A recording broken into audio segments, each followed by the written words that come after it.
मनुष्य के जीवन में अनगिनत भय, और वो कुछ भय ऐसे हैं जो वर्तमान में होते हैं, और कुछ भय ऐसे होते हैं कि जिसकी आशंका उसके हृदय में भविष्य को लेकर के होती है। और भविष्य की आशंकाएं तो और भी अधिक कष्टदायी होती हैं, क्योंकि उसमें तो कल्पना ही होती है।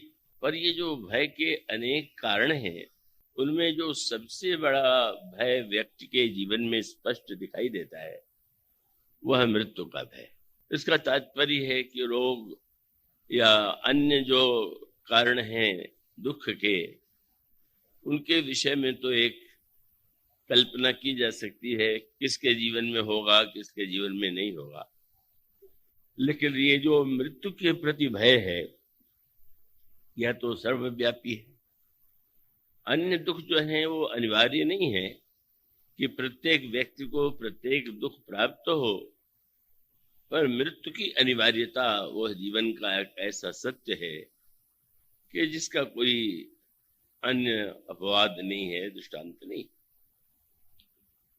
और जब व्यक्ति के जीवन में भय होते हैं तो वह प्रयत्न करता है कि उस भय की समस्या को, उसका समाधान वह कैसे ढूंढे। अब उस समाधान को आप अनगिनत रूपों में और विभिन्न क्षेत्रों के माध्यमों से जो अन्य भय हैं उनके ही नहीं, अपितु मृत्यु के भय को कैसे मिटाया जाए, इसके लिए प्रयत्न किया जाता रहा है। और सारी जो पौराणिक गाथाएं हैं, आप असुरों के संबंध में एक सूत्र बार बार पाते हैं कि बड़े बड़े तपस्वी के रूप में दिखाई देने वाले जो असुर हैं, उनका जो सारा प्रयत्न होता था वह प्रयत्न होता था कि हम मृत्यु पर कैसे विजय प्राप्त करें। और मृत्यु का अर्थ उनकी दृष्टि में शरीर की मृत्यु था। उसके लिए उन्होंने प्रयत्न किए। उन्हें ऐसा भ्रम भी हुआ कि उन्होंने इस भय को जीत लिया, उनकी मृत्यु नहीं होगी, पर उनकी भी मृत्यु हुई। यह जो शरीर का क्षरण है, शरीर शब्द का अर्थ आप जानते ही होंगे। शरीर का अर्थ है प्रतिक्षणम सीरियते इति शरीरा।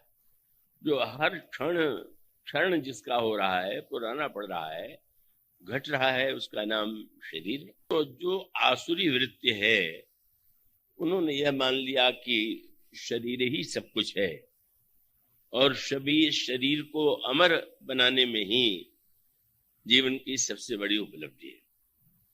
और इसके लिए कितने प्रकार से, कितनी पद्धतियों से उन्होंने साधना किया, वरदान प्राप्त किया, ये सारी कथाएं आप बार बार पढ़ते और सुनते रहते होंगे। किंतु दूसरा पक्ष वह था कि जिसको यह लगा कि शरीर की अनित्यता, शरीर की जो मृत्यु है वह तो अनिवार्य है, पर अनिवार्य होते हुए भी व्यक्ति के जीवन में इस समस्या का समाधान अनेक भिन्न रूपों में ही किया जा सकता है।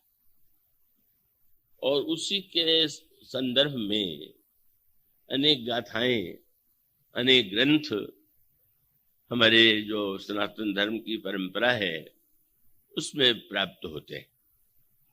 उपनिषदों में, पुराणों में, गीता और रामायण में, महाभारत में का उसी मृत्यु की आशंका पर कैसे विजय प्राप्त करें, भय पर कैसे विजय प्राप्त करें, उसकी भिन्न भिन्न पद्धतियां बताई गई।